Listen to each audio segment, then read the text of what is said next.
Howdy, I'm JSWayne. Welcome to day 2 of our seminar on overcoming perfectionism in writing. One of the comments that I got last night was that this is very, very hard to do, and Mickey Sherwood had actually made that comment, and Mickey, you're absolutely right. This is probably one of the hardest things that writers will ever master. If you can handle this, if you can do this, you can do just about anything with your writing. You're not going to have a problem, and I've seen how prolific you are to begin with, so I think you're going to do just fine with this. I had a plan. I was going to do this whole funny skit thing with me fighting with my inner critic, and unfortunately, because of technical limitations and time limitations, that didn't work out. So I'm just gonna talk. I promised I'd talk about the INGE voice. It's not good enough. I'm not good enough. Now, you may remember in the last lesson I talked about this. Yes, it is. And yes, you are. The biggest problem is convincing yourself of that. And it's not easy to do when you've got everybody you've ever met, your second grade teacher, your mom, your sister's cat, whatever, looking over your shoulder, going, "You can't write that. You can't use that word. Nice boys and girls don't use that word. Nice boys and girls wouldn't say this. Nice boys and girls wouldn't even be writing about this." Bullshit. Okay? I'm just going to tell you that flat out. Bullshit.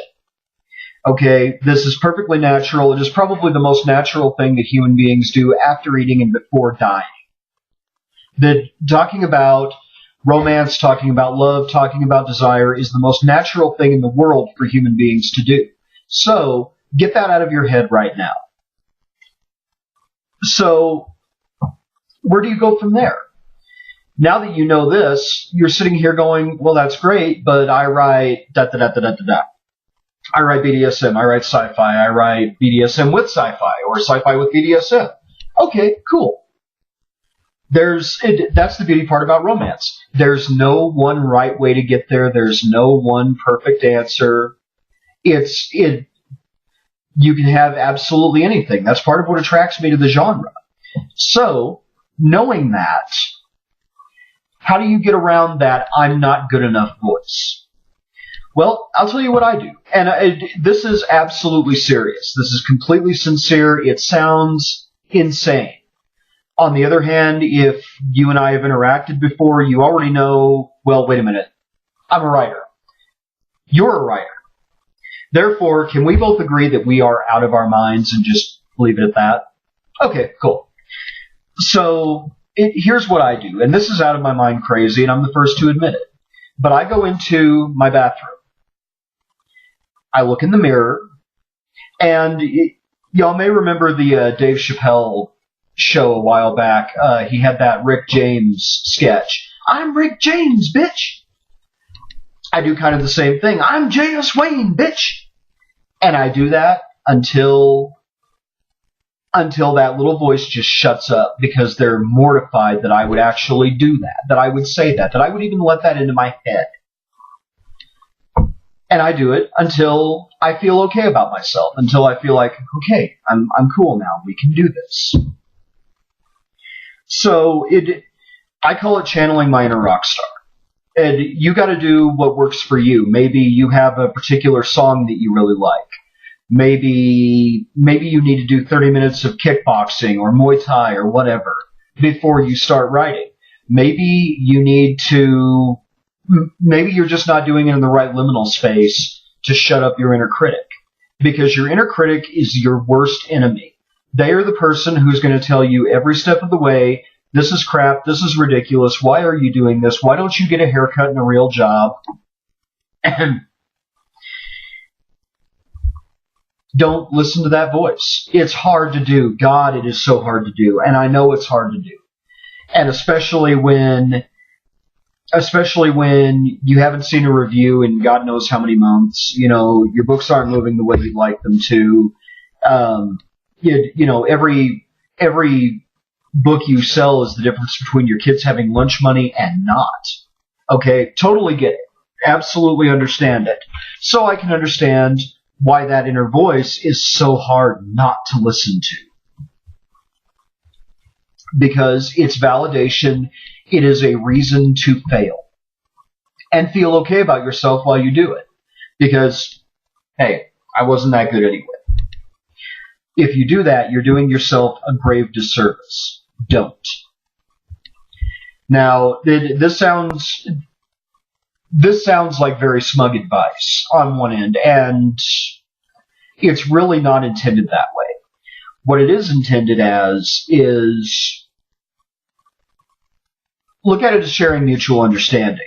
I've been there, I've done that. I have my mornings where I wake up and go, God, why didn't I, when I went back to school, when I got into college, why the hell didn't I become an accountant? Why the hell didn't I go for my BA in business management? What was I thinking? And I have, I don't care how good a writer you are, you're going to have those days. Jim Butcher told me once during a live chat that there are days he doesn't want to deal with Harry Dresden. There are days he doesn't want anything to do with Harry Dresden, and I quote, his stupid world. And I was actually kind of stunned because the way the Dresden Files are written, if you've ever read them, it's a really fun series. And you would think that the guy who can write this is probably having a hell of a time. That is not always the case. Writing is a job. It's a fun job, but it's still a job. You're going to treat it as a job, and there are days it's going to be a job. Just getting 100 words down is going to feel like it's all you can do. And it's not even 100 good words. It's 100 shitty words. And you're sitting here going, well, Mom was right. I should have been a fill in the blank. That's your inner critic. That's your fear talking. The way to overcome that fear is very simple. And it's not easy, but it's not complicated. Think of it as, I'm going to borrow an analogy from Jim Butcher here because, well, he does it well. Think of it as lifting an engine block out of a car. It's not easy, but it's not complicated either. It's a straightforward application of forces. The question is, which force is going to win here? Are you going to enforce your will on your work, or is your doubt going to enforce its will on you? When you figure out who's in the driver's seat, that's when things start getting real. That's when you have a better chance of coming out the other side of it. Silencing your inner editor and shutting up that I'm not good enough, it's not good enough, it'll never be good enough is not an easy task. I can't hammer on this enough. This is the hardest thing you will do. Overcoming this part right here is the hardest thing you will ever do as a writer. Because until you can do that and do it consistently, you're always going to feel like you're second best no matter how good your work is. And that's a very difficult place to be. So, what I like to do, I've got a slip of paper from a fortune cookie I picked up about a year ago at the Chinese restaurant here in town. And it says, allow yourself time, you will reach success. And I thought, okay, that's as good a mantra as any. I've got it posted right on the side of my laptop, right where I can always see it. When I open my computer, it's always the first place my eyes go. Why? Because my computer's black, the paper's white, my eye is inevitably drawn to the thing that is not like the other things. Try that for yourself. Pick out a mantra. Pick out anything. It doesn't matter what it is. It can be the lyrics to a breakfast cereal jingle. It doesn't matter. The question is, does it make you smile? Does it make you happy? Does it make you confident? Lyrics to a favorite song. Any of those are good. A quote from the Dalai Lama. A quote from your favorite author. Whatever you have to do. Whatever's going to get you through the day. Whatever's going to get you down and settled and centered where you can write. That's what you do. Now, Okay, so now you've gotten past the it's not good enough voice. At least enough to start sitting down and write. Here's the next problem. What do you do when you find yourself stuck in a rut? You remember yesterday I talked about using the word tone 7 times in a paragraph. Yeah, that was an embarrassing mistake when it was pointed out to me. And it was one of those things I just glossed right over. Now here's the weird thing about about the way I write. I write one draft, it goes to the editor. And I just pray to God it's good enough. And I don't allow myself to have any doubt, to entertain any doubt, until I've typed out the email. Here's the stuff. Attach, send, and then I've typed the end, right? It's already off to my editor. There's nothing I can do with it now. That's when the oh shits kick in, and it doesn't matter at that point. You can bite your nails all you want to. Editor's already got it. Now, a lot of people will tell you should do 2, 3, 47, whatever drafts. I don't believe in that. I believe if you're good enough at what you do, one draft should be enough with tweaking. That doesn't give you a bye to be lazy. Don't be lazy. Don't make unnecessary work for your editor. Okay? But do understand, especially when you're working under abnormally tight time constraints. Sometimes you got to get this story out. They needed this story 3 days ago. In that case, no, you don't have the luxury of sending it out to 15 beta readers, waiting 6 weeks, coming back, doing a magic ritual over it, smoking a couple of cigarettes, baptizing it in barbecue sauce, whatever your thing is.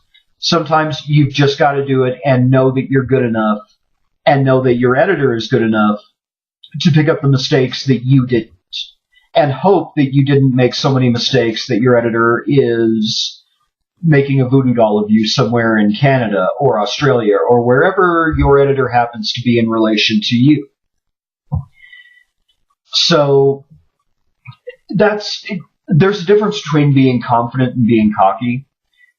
Confidence is believing in yourself enough and believing in your ability enough to feel okay putting out a first draft and saying, hey, this is as good as I could possibly do under these time constraints, under these circumstances, with this, and this going on. Balancing college, freelance writing, and my romance work, plus reviewing for Copy Time, plus. Yeah, it's a lot. But every minute of my day is spoken for before I ever get out of bed in the morning.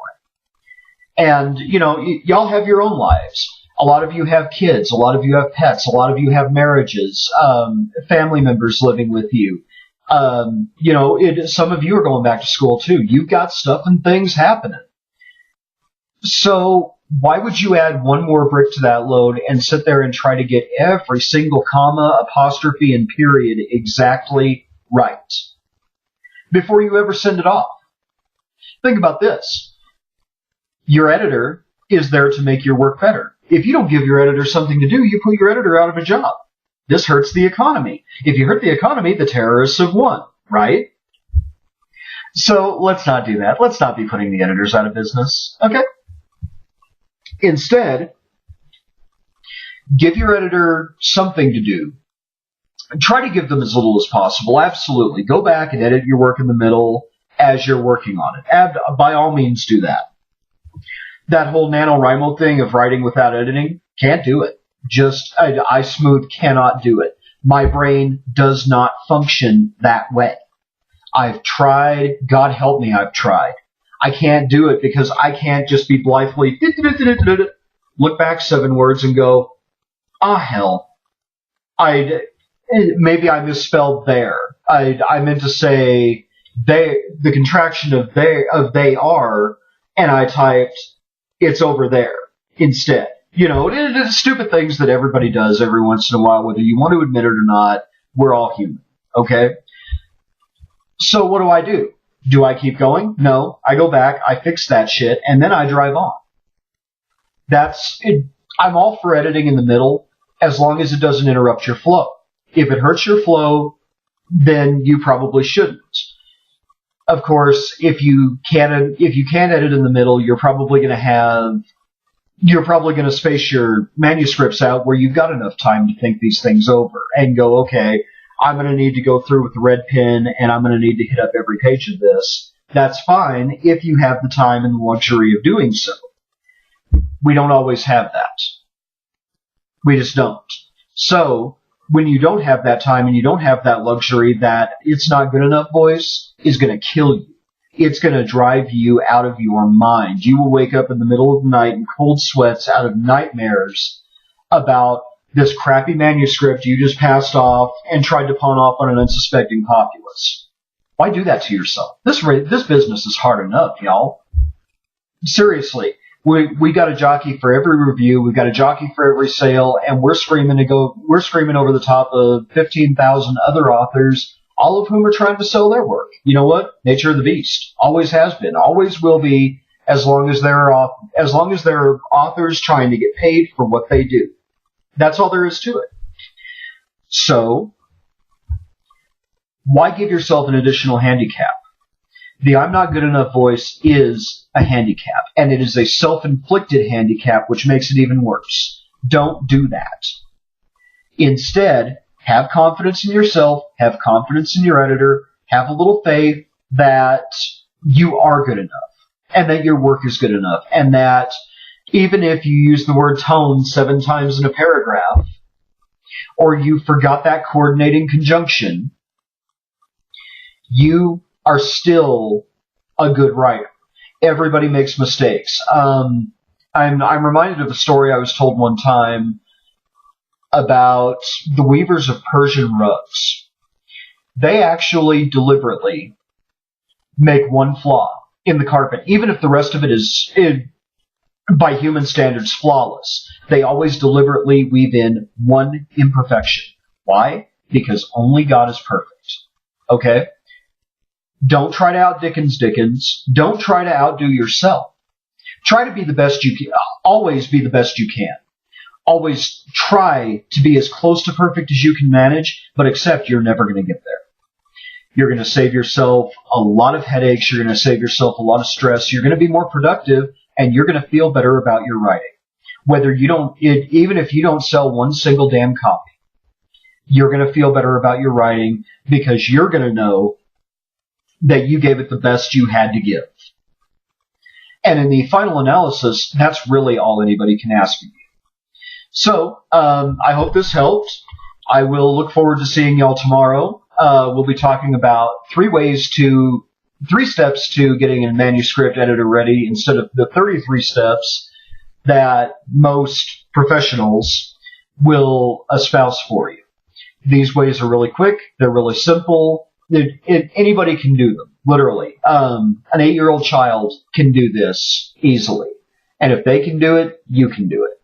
So, I will look forward to seeing you tomorrow. Until then, I'm JSWayne. Thanks so much for coming by.